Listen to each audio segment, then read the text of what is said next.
matinale Tocsin, 7h30, 9h30, à la volée. À la volée, je suis donc très heureuse de recevoir Jean-Robert Ravio. Bonjour Jean-Robert Ravio.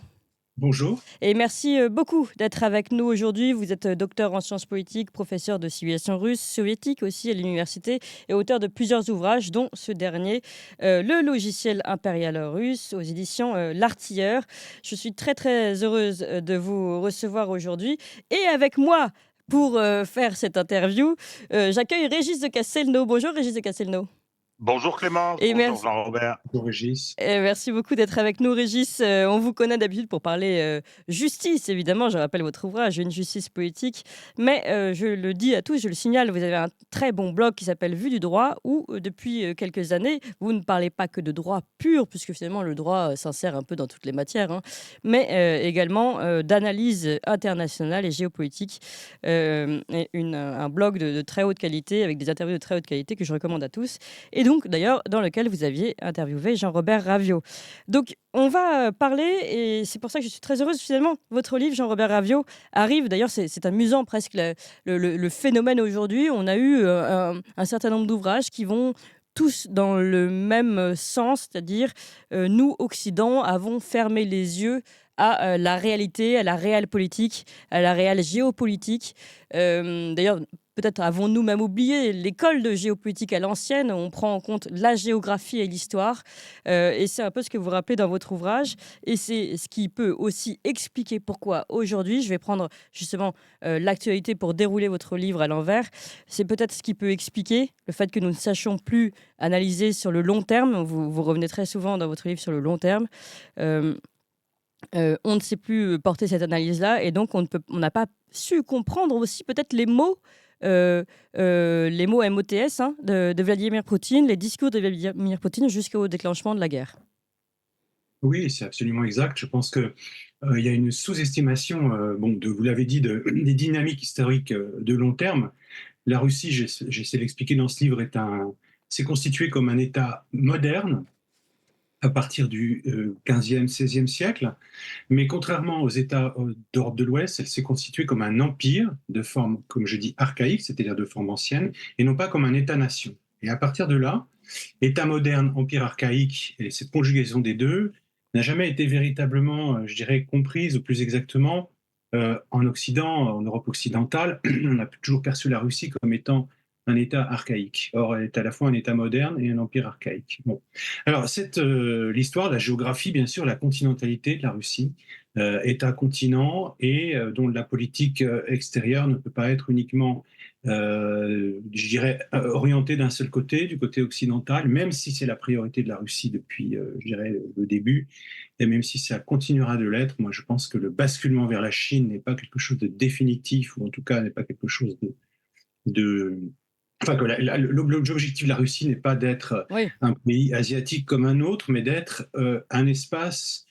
Le défi, en fait, de la Russie, le défi géopolitique, c'est de transformer cette continentalité, cet État-continent, qui, géographiquement, est un État relativement enclavé, avec des difficultés climatiques, avec une Oui. géographie, une nature difficile, on va dire les choses très simples, Oui. en espace de connectivité. Et en fait, l'objectif de la Russie, c'est de sortir de cette autarcie et d'être un espace indispensable entre deux pôles de compétitivité et de croissance mondiaux que sont l'Europe d'un côté et l'Asie orientale de l'autre. Alors ça, c'est une vision à très long terme. Je suis bien d'accord qu'aujourd'hui, au vu de la guerre en Ukraine, des sanctions qui ont été adoptées par la Russie, contre la Russie par l'Occident, et puis de ces sanctions qui ont eu pour effet de rapprocher la Russie de la Chine à tous les niveaux, notamment économiques, on pourrait croire qu'en fait, on est dans un basculement à long terme vers l'Est. Alors, on est, je dirais, dans un rééquilibrage des relations entre l'Est et l'Ouest, disons, la Russie entre son Occident et son Orient. Un rééquilibrage qui, en fait, est précipité par la guerre, mais a commencé dès les années 90, avec je dirais, en 1996, c'est la signature des accords de coopération de Shanghai entre la Chine et la Russie, qui vont donner ensuite, qui vont être le fondement bilatéraux entre la Russie et la Chine, qui vont ensuite être le fondement de cette organisation de coopération de Shanghai, qui aujourd'hui est devenue une des organisations internationales, disons, extra-occidentales, les plus intéressantes et qui manifestent de la volonté des pays extra-occidentaux d'organiser, de prendre en main la mise en œuvre d'un ordre mondial où l'Occident, non pas serait complètement éliminé, hein, mais où l'Occident serait à sa place et non pas serait dans une situation hégémonique comme jusqu'à présent il l'a été depuis 1945. Alors ça, c'est très important ce que vous venez de dire, parce qu'en effet, l'Occident a sa place. En fait, souvent on dit l'empire russe, l'impérialisme. D'ailleurs, vous parlez bien de logiciel impérial, mais quand vous le décrivez, on n'est pas du tout dans le logiciel impérial envahisseur, comme on peut, pardon, j'utilise des termes un peu simples, mais pour que tout le monde comprenne, comme on peut l'imaginer. Alors oui, ça va contre l'image qu'on voit aujourd'hui de la Russie qui déclenche cette guerre en Ukraine, mais ce que vous expliquez, c'est que finalement, c'est en effet pas dans le logiciel russe, et vous allez nous l'expliquer, et on n'a pas été capable de comprendre et peut-être de mieux répondre aussi à l'attente ou à la demande, à l'échange avec la Russie, qui depuis, Vladimir Poutine notamment, qui a dit attention, l'OTAN élargit ses frontières, ça se rapproche de notre étranger proche, justement, vous allez nous en parler. Pour nous, c'est un point de non-retour, c'est une ligne rouge et qui finalement se sent encerclé. Et finalement, tout ça, c'est lié aussi à leur historique à eux, leur mentalité à eux, qui est celle justement d'un contrôle de l'espace qui est déjà compliqué pour la Russie. Et contrairement à ce que vous dites dans votre livre, c'est que contrairement à ce qu'on pourrait croire, la Russie ne cherche pas forcément à aller chercher de nouvelles terres. C'est déjà suffisamment complexe en fait dans sa grande dans son espace qui est déjà suffisamment compliqué à gérer. Moi, ce que je dis, c'est qu'effectivement, la Russie d'aujourd'hui, de Poutine, ne cherche pas à reconstituer l'URSS. C'est quelque chose d'important. Mais elle cherche à conforter, sécuriser euh, son territoire, sa sécurité, qu'elle perçoit comme extrêmement fragile et menacée. Et c'est quelque chose dans le discours officiel russe qui ne date pas de Poutine. Ouais. Hein. C'est quelque chose qui est vraiment qui traverse le temps, les siècles, où cet État russe était à la fois un pouvoir fort et un État faible. Mm. Alors je ne dis pas que l'État est faible aujourd'hui, mais il est quand même, je dirais, comporte de nombreuses fragilités que je souligne dans le livre. Ouais, ouais. Fragilité de l'État, comment gouverner un État-continent multiethnique et multiconfessionnel, avec une étendue territoriale Oui. considérable dans des zones extrêmement difficiles. Les ressources naturelles sont exploitées dans des zones extrêmement difficiles. Tout ça crée des contraintes naturelles très importantes. Et le sentiment que les dirigeants russes ont depuis, je dirais, la création et la mise en œuvre de cet empire qui s'est agrégé autour de Moscou à partir du 16e, 15e, 16e, c'est un sentiment qu'il faut sans cesse sécuriser Moscou, sécuriser l'État russe pour assurer sa pérennité, parce que sa pérennité est en danger. Alors, ça, c'est une perception qui a été qualifiée, c'est pas moi, c'est un historien américain que j'aime beaucoup qui s'appelle Mark Raef, qui a écrit plusieurs travaux, et notamment, il a dégagé cette notion d'impérialisme défensif. Mm. Donc, quand la Russie attaque, ou quand la Russie annexe, ou quand la Russie provoque des invasions, même lorsque ces invasions sont du format de celle qu'elle a réalisé en Ukraine, quand même un format exceptionnel, il faut le dire, Oui, oui, bien même sûr. à l'échelle de l'histoire de la Russie, elle le fait en se justifiant par un argument de défense. Et c'est exactement ce que fait Poutine aujourd'hui, et pas seulement Poutine, toute l'élite russe, en disant cette guerre, cette opération spéciale n'est pas une guerre, entre guillemets, à grande échelle, c'est une opération destinée à sécuriser le territoire de la Russie. Alors, ça, je ne dis pas que c'est objectivement vrai ou faux, parce que, en fait, en géopolitique, il y a quelque chose qu'on ignore, c'est qu'il y a effectivement les réalités objectives, vous l'avez dit, c'est très important de savoir où est le territoire, c'est plus important de savoir, enfin, c'est très important de savoir qu'il y a par exemple 3 États baltes et pas 6, comme dit M. Luc Ferry sur une chaîne hier, on fait beaucoup rire.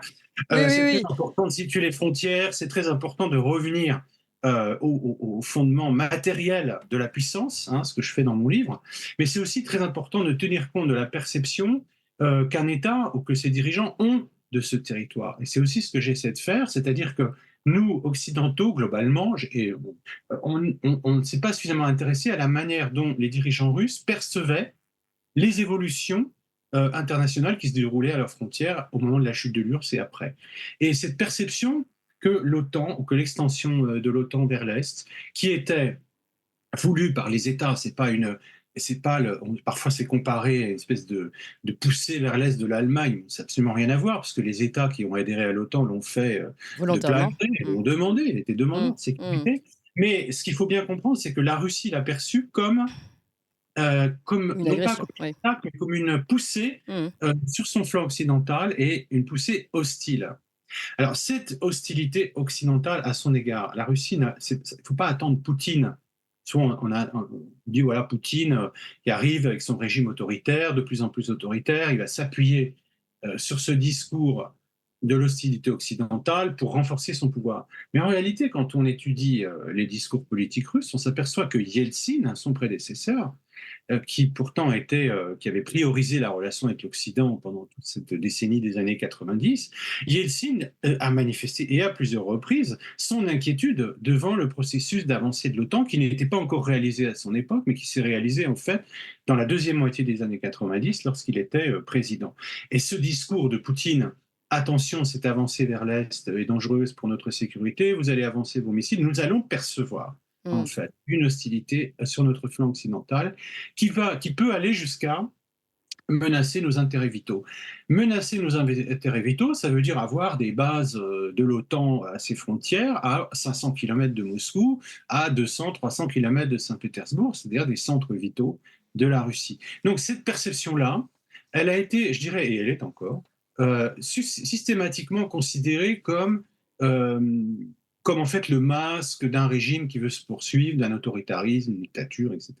Or, c'est une erreur, c'est une Mmh. perception qui n'est pas seulement politiquement instrumentalisée, elle l'est, c'est évident, mais elle est aussi celle de l'armée, et de la plupart je dirais, des élites russes considèrent effectivement que la guerre froide se poursuit tout simplement parce que l'OTAN continue d'exister, et que cette poussée vers l'Est arrive près de la Russie, et la Russie doit réagir Oui. à cette avancée, tout simplement.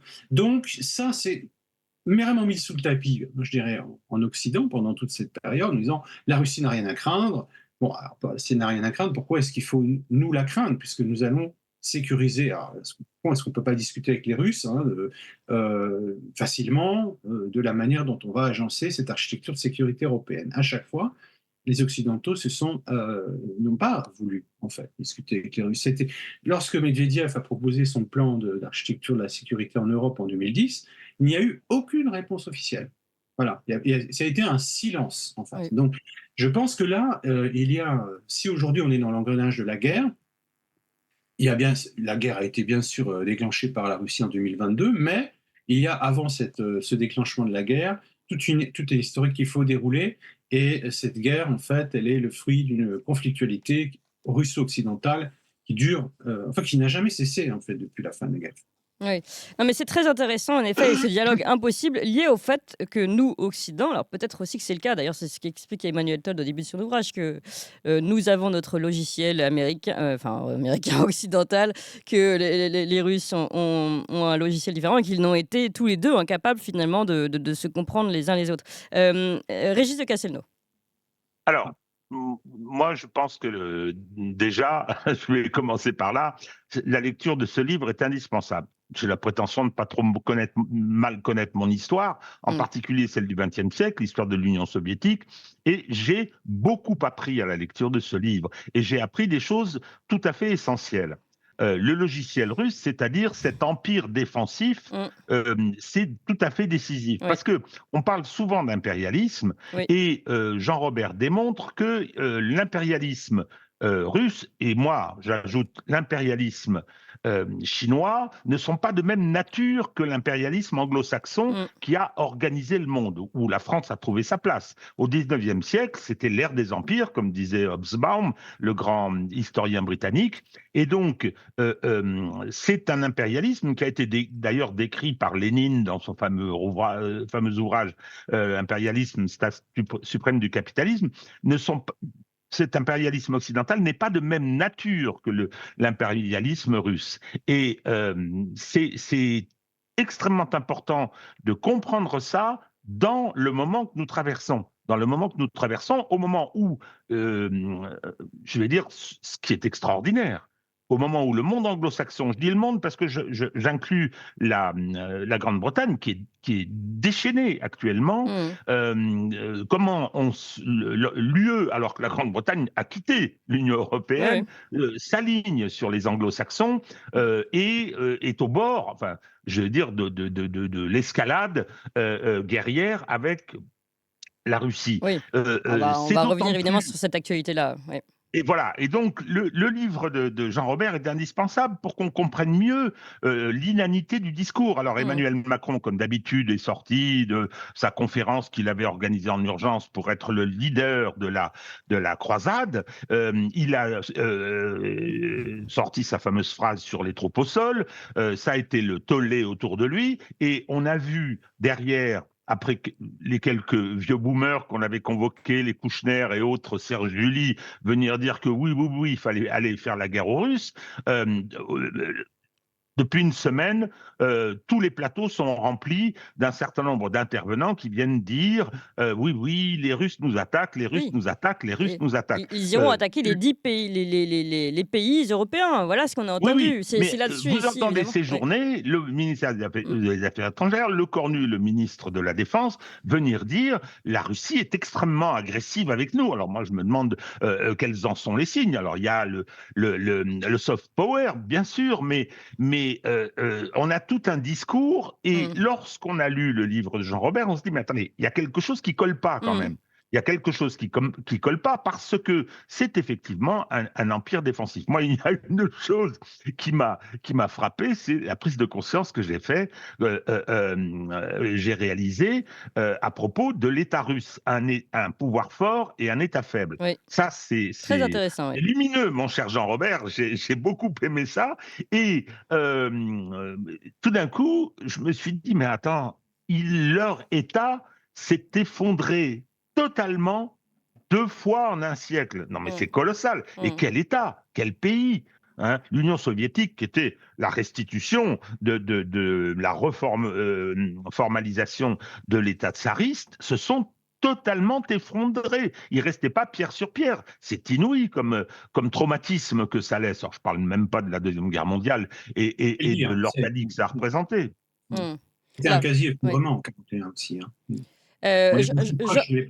Alors, Jean-Robert Raviot, évidemment, Régis a dit beaucoup de choses sur ce pouvoir fort État faible, mais en fait, c'est la description du logiciel russe qui est en effet très riche dans votre ouvrage et qui nous permet aussi de mieux comprendre, c'est ce que je disais en introduction, à quel point justement nous n'avons pas été capables de réaliser, de répondre aux attentes, de dialoguer, ce qui pourrait se faire en diplomatie avec la Russie ces derniers temps. Justement, puisqu'on parle d'actualité un petit peu, je voudrais vous demander, aujourd'hui, donc là, on a quand même entendu, et dans la bouche d'Emmanuel Macron, dire que la Russie pourrait envahir les pays européens. D'après tout ce que vous nous expliquez dans cet ouvrage, on est vraiment très très loin du logiciel russe.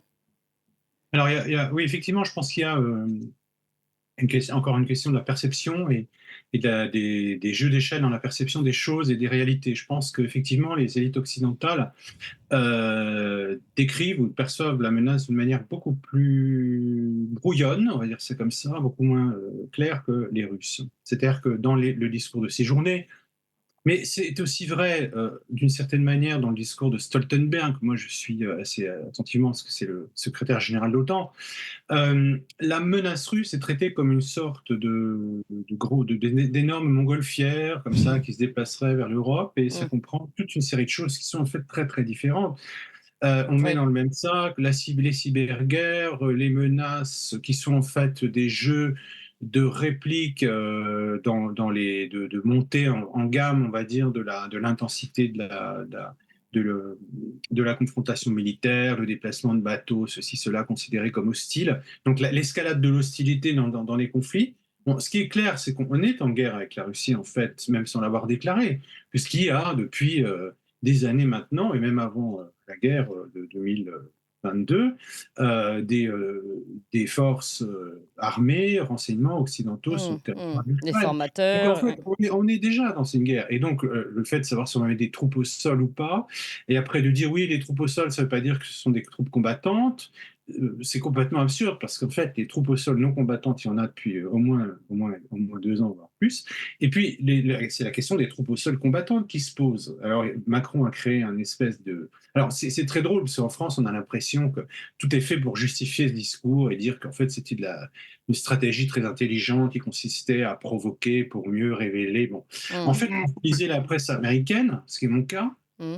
quotidiennement, et russe, alors russe, bon, évidemment, imaginez un peu comment les propos ont été perçus, mais américaine, c'est vraiment, tout le monde tombe sur le pauvre Macron en disant mais qu'est-ce que c'est que ces discours, c'est complètement débile, vraiment, il est considéré comme complètement irresponsable, enfin, et la plupart des dirigeants européens et de l'OTAN et Olaf Scholz, qui n'est quand même tout de même pas une petite pierre dans l'édifice, le chancelier allemand, on dit mais il est hors de question qu'on aille se combattre au sol en Ukraine. Bon, donc ça veut dire que cette menace, elle est agitée, cette menace russe, elle est agitée comme une espèce d'ensemble qui comporte des tas de choses, Oui. dans lesquelles on fourre leur main dans un sac plastique, on met la menace nucléaire, la cyberguerre, bon. Et tout ça, ça ne relève pas ni du même registre, Mmh. ni des mêmes mécanismes de montée en gamme de l'hostilité. Mmh. Bon.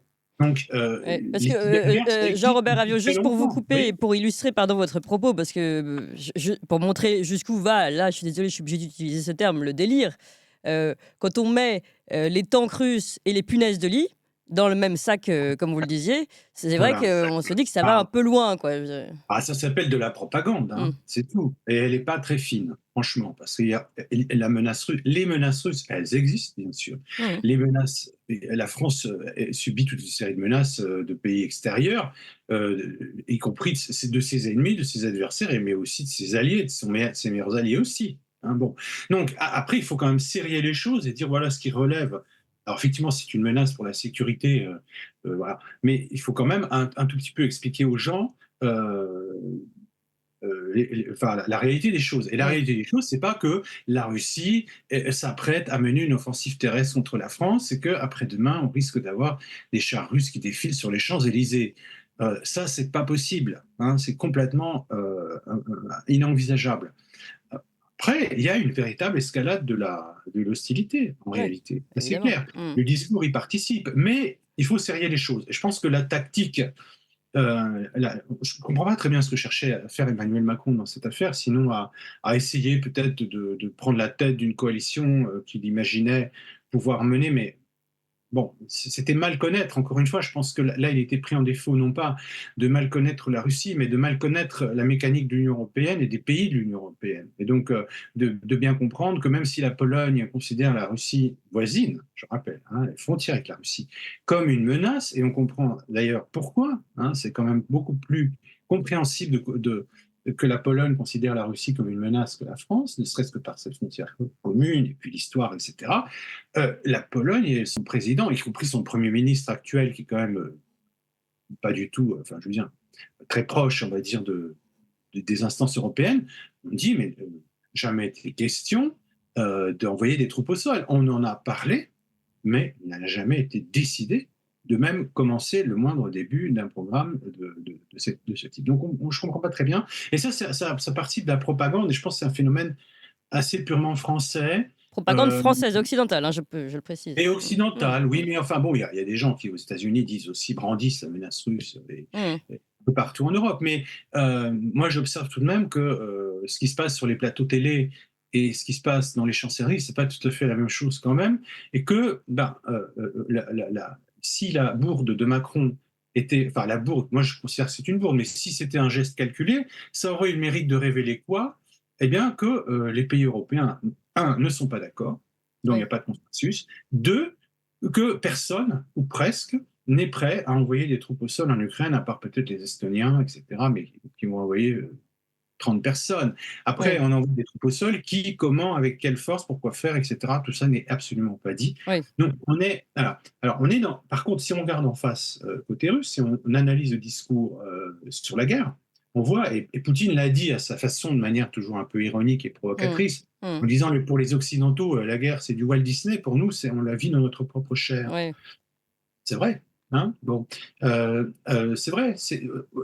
Je trouve, moi, personnellement, alors là, permettez-moi de me dire mon avis personnel, c'est que je trouve que cette guerre est une tragédie pour les sociétés ukrainiennes et russes, que cette guerre, par les grandes, enfin, tous les dommages qu'elle cause, et notamment les dommages humains, les pertes humaines, va avoir un impact à très long terme sur les sociétés russes et ukrainiennes, dont on ne mesure pas encore les effets. Et troisième chose, que cette guerre, que ces mots, cette légèreté en fait avec laquelle on peut dire on va envoyer des troupes au sol, Mmh, mmh. c'est vraiment une insulte à ceux qui sont sur le terrain et qui combattent, Mais bien sûr. hein, y compris pour les Ukrainiens. Et moi, si j'étais Zelensky, je ne suis pas Zelensky, mais j'aurais été horriblement, enfin, je serais très furieux de cette sortie. Parce qu'elle montre quoi? Elle montre qu'en fait, cette guerre est une espèce d'instrument rhétorique, mais qu'en fait, en gros, tout le monde s'en fout, quoi, en fait, hein, voilà. Donc, toute cette solidarité avec l'Ukraine envahie, c'est un discours qui masque autre chose, qui masque une politique avec d'autres objectifs que de défendre l'Ukraine envahie. Et cette sortie et les conséquences qu'elle a eues le révèlent de manière éclatante, je trouve. Mmh. Régis de Castelnau. Ça, c'est tout à fait décisif ce que vient de dire Oui, Jean-Robert, je suis parce d'accord. que c'est la légèreté, la désinvolture qui sont des caractéristiques particulières de notre cher Emmanuel Macron. Qu'est-ce qu'il a cherché à faire? Je crois qu'il faut pas aller chercher loin, faut pas y voir des raisonnements sur le dilemme stratégique qu'on veut imposer aux Russes, etc. Non, non, il a fait ça d'abord parce qu'il voulait une diversion, c'est clair, après la catastrophe de la porte de Versailles et du salon de l'agriculture, la catastrophe politique que ça représentait. Donc, il a repris une initiative comme ça, mais il fait tout comme ça. Il fait tout comme ça. Il est en train de rétropédaler. Je voyais ce matin un article du Monde qui montrait bien comment l'Élysée communique aujourd'hui sur cette question. Euh, euh, on essaie en France, et ça c'est un peu dramatique, dans les médias systèmes, dans les médias mainstream, on essaye de justifier, donc on fait donner et résonner les tambours de guerre. C'est grotesque et dangereux. Hélas, c'est quelque chose de dangereux, parce que si Monsieur Macron voulait envoyer un message à Vladimir Poutine, le message, il a été bien reçu. C'est-à-dire que tous les pays de l'Union européenne, les pays de l'OTAN, aux États-Unis, ont dit mais il n'en est pas question. Qu'est-ce que c'est que cette histoire? Oui. Donc oui, effectivement, le va-t-en guerre, c'était quelque chose. Alors, dernier point concernant la situation et le moment où ça se passe, on voit bien que les États-Unis sont en train de se désengager. Il y a deux articles, il y a deux journaux. Jean-Robert parlait de la presse américaine. Moi aussi, je vais la consulter. Il y a deux journaux qu'il faut lire, c'est le Washington Post et le New York Times, qui sont l'expression du blob washingtonien et du pouvoir Tout de à fait. Washington. Mmh. Ben, aujourd'hui, on voit bien qu'ils sont en train de se préparer à plier les Gaules. Moi, c'est un peu le sentiment que Je je fais peux avoir. référence, on vient d'avoir une interview avec Renaud Beauchard en direct de Washington qui nous interprétait cet article du New York Times concernant les bases de la CIA. Pour lui, c'est clairement un contre-feu pour annoncer peut-être un rétropédalage sur la scène ukrainienne. Moi, Mais j'ajoute, Clémence, et je termine là-dessus, j'ajoute qu'il y a un autre article, alors je ne sais plus si c'est le WAPO ou le New York Times, qui dit le chef d'état-major de l'armée ukrainienne avait dit retraite d'Advitka sur des positions préparées à l'avance classiquement. Il n'y a pas de position. Il n'y a plus rien. Les fameuses lignes de défense n'existent pas. Enfin, je veux dire, c'est pas une information qu'il faut donner, ça. Enfin, quand on fait la guerre sérieusement. Non, non. Je pense que les Américains sont en train de préparer, alors sous quelle forme, j'en sais rien, sont en train de préparer un retrait. N'oublions pas qu'on est en campagne électorale et qu'aujourd'hui, on est le super mardi. Hein. Oui, tout à fait. Donc, Super choisi. Alors, je voudrais une question à Jean-Bert Ravio qui fait référence évidemment au fond de votre livre sur le fait qu'il est nécessaire, et je crois que ce n'est plus le cas, et c'est la question que je vais vous poser, de voir, comme vous l'avez rappelé, sur le temps long. Vous le rappelez dans votre ouvrage, la guerre froide finalement ne s'est jamais vraiment terminée, mais on n'a pas été capable de le lire, de le comprendre, qu'il faut justement voir ce temps long pour comprendre et avoir des analyses plus cohérentes de la vie internationale, ce qui n'est absolument pas notre cas, on vient de le rappeler avec les dernières prises de position d'Emmanuel Macron. Et vous, dans votre logiciel russe, vous déterminez deux caractéristiques, le kremlinocentrisme, si je le lis bien, et le moscopolitisme. Et tout ça, en fait, pour moi, c'est ce qui relève de ce qu'on appelait avant les écoles de géopolitique. Et on en avait des excellentes en France. Et depuis, que se passe-t-il? Réforme du corps diplomatique, euh, plus aucune vision au long terme, plus aucune vision même liée à la carte, au territoire, encore une fois, à la géographie, ce qui est fondamental et qui faisait partie de notre force avant dans notre école de géopolitique. Et qu'ont les Russes, par exemple? Je sais que les Russes ont gardé encore, et vous allez nous le dire, une très très bonne analyse et école géopolitique, justement pour mieux comprendre ce qui se passe ailleurs. Et tout ça pour dire qu'aujourd'hui, on le voit bien, il y a eu des notes de diplomates qui ont été envoyées, ce qui est rarissime, à l'Élysée, pour dire attention à ce que vous faites. Alors c'était plutôt sur le conflit israélo-palestinien. Mais malgré tout, on voit bien aujourd'hui on avait un corps diplomatique excellent, je pense, une époque, qui était capable d'interpréter ces signaux et de faire remonter à l'Élysée. Aujourd'hui, on détruit ce corps diplomatique et en plus, l'Élysée, quand bien même il y a des signaux, n'entend pas forcément cela. Est-ce que vous pouvez justement, nous commenter ce phénomène? Oui, alors je vais vous dire mon sentiment. Je pense qu'on garde un corps diplomatique, il n'est pas tout à fait détruit, il ne faut pas exagérer. Certes, les réformes sont, à mon sens, ne vont pas dans le bon sens, mais les personnes ne sont pas encore mises à la porte. On a quand même encore une grande qualité, un corps diplomatique de grande qualité, et une école géopolitique qui fait des choses très intéressantes, et avec des analyses notamment, je pense à des gens avec lesquels je travaille un peu qui sont dans le domaine cyber, qui ont vraiment, qui sont très en pointe sur la recherche des relations internationales et des cyberguerres, etc., en géopolitique, qui cartographient l'espace cyber, etc. Bon, ça, c'est des recherches françaises d'excellence. Donc, je ne suis pas aussi pessimiste que vous, mais moi, je pense que le problème, il n'est pas dans l'excellence de notre école géopolitique, qui va se renouveler. Bon, certes, on peut dire des choses. Moi aussi, je déplore que les cartes aient disparu. L'enseignement secondaire, par exemple. L'histoire géo, il y a beaucoup moins de cartes qu'avant. C'est très mauvais. On les fait plus soi-même à la main. Mais bon, bref. Mais le corps diplomatique reste très bon. Le problème, c'est pas tant ça, c'est plutôt la communication, ou plutôt l'écoute. C'est-à-dire, on a un pouvoir. C'était la deuxième partie de ma question. N'écoute pas. On a beau prendre des notes excellentes, bon, et on a eu des gens tout à fait compétents qui ont dit des choses très justes en mettant en garde contre telle ou telle position. Le pouvoir politique ne l'écoute pas parce que le pouvoir politique, je dirais, fonctionne. La logique du pouvoir politique, du fonctionnement du pouvoir politique, la pratique du pouvoir politique aujourd'hui n'inclut pas le raisonnement à long terme, il est essentiellement à très court terme. On est beaucoup dans la communication, tout ça c'est des banalités, je ne veux pas le redire, mais c'est très important de comprendre que bon, il faut la petite phrase au bon moment. La phrase de Macron à la sortie de cette réunion est très, très symptomatique de ça. C'est-à-dire qu'il faut faire un coup pour ensuite et que ça ait des conséquences immédiates, ensuite enchaîner sur autre chose, on verra bien ce qui se passe. C'est le contraire du raisonnement à long terme. La politique se résumerait à faire une série de petits coups comme ça, de petites phrases. Bon, bref. Alors, c'est ça le problème. Je pense qu'il n'est pas vraiment dans notre perception intellectuelle des choses. Vous entendez, moi j'écoute toutes sortes de choses, le mainstream comme vous d'ailleurs, de votre émission, je trouve tout à fait excellent. Et on entend en France, quand on veut bien se donner la peine d'écouter, plein de choses intéressantes, des analyses qui ne convergent pas, des gens qui ne pensent pas la même chose et qui sont d'un côté comme de l'autre tout à fait compétents, y compris chez les partisans, ceux qui soutiennent, qui sont pour une politique active de l'Occident en Ukraine. Il y a aussi des gens très intelligents qui ont leurs arguments qu'il faut écouter. Bon, c'est pas ça le problème, c'est vraiment l'action du pouvoir. La réception, oui.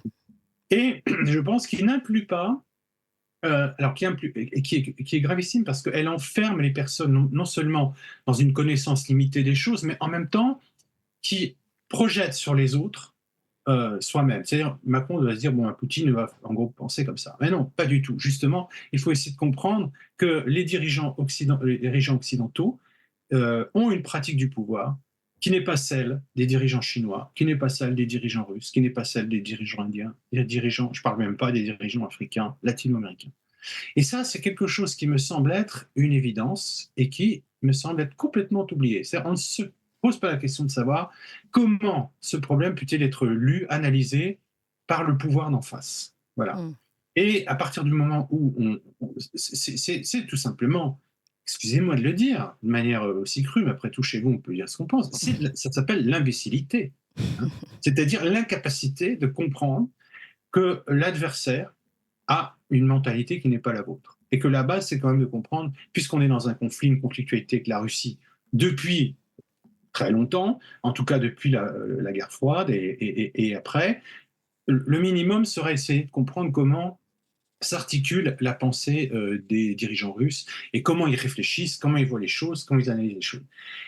Et ça, notre mode de communication, notre pratique du pouvoir en Occident ne le permet plus parce qu'il y a des élections demain matin, parce qu'il y a la télé, LCI, il faut dire ceci, il faut avoir des éléments de langage. Quand vous voyez les ministres, vous avez l'impression qu'ils récitent des éléments de langage en lisant leur téléphone, etc.